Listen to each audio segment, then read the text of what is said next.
Au titre, non. Voilà, c'est non. Pour ceux qui se demandent de quoi je parle, avec Norman, on a imaginé une mini-série qui s'appelle Presque Adulte et qui sera diffusée cet été à la télé et sur YouTube. Et toi alors, la vie ça va? Ça se passe bien sur YouTube?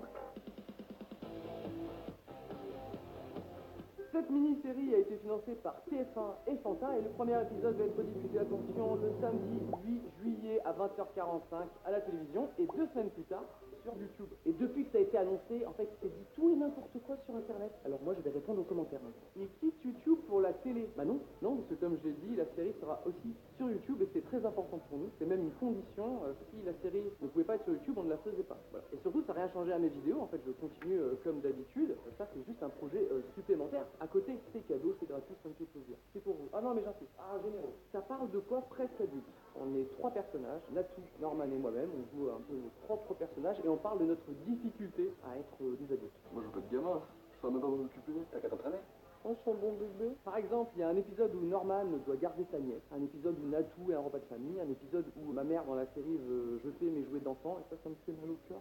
On voulait raconter le décalage qu'il y avait entre nos parents qui nous prennent toujours pour des gamins Petit Cyprien, celui qui mange les 50 de nœuds. et les jeunes qui nous prennent pour des vieux, ou le titre presque adulte. Pikachu. Il y a plein de personnages, il y a plein de décors, il y a plein de petites aventures. On parle pas du tout de notre métier de youtubeur, on parle vraiment de nous en tant que jeunes adultes qui galérons, voilà, avec nos parents, avec les jeunes. Ils vont poster moins de trucs sur YouTube. Alors pas du tout. Non, même pour ma part, c'est même le strict inverse. J'ai prévu plein de choses sur ma chaîne YouTube, des courts-métrages et même un petit projet secret qui est prévu pour cet été, si t'as plu, hashtag projet secret.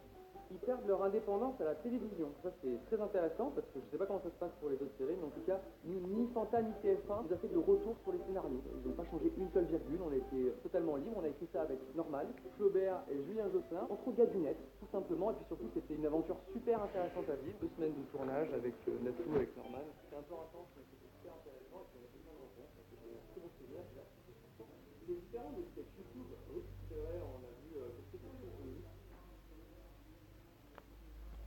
C'est une continuité sur tous les épisodes, la même thématique, avec des personnages qui avancent dans leur histoire. En soi, c'est différent. On joue déjà des personnages plus crédibles. C'est pas des punchlines tout le temps, un montage énervé, avec des zooms comme ça, des titrages qui apparaissent. Pourquoi? Hey, je porte une perruque! Jingle perruque! Voilà, ce sera pas facile. Mais surtout, cette série, c'est une collaboration. Il y a un réalisateur, il y a un monteur, il y a une production, il y a quelqu'un qui a composé la musique sur le générique. C'est une grande équipe qui a fait ça. Ça, c'est presque adulte. Et ensuite, si vous voulez des trucs que je fais tout seul, ils ont vendu leur âme à la télé. Écoute depuis tout à l'heure.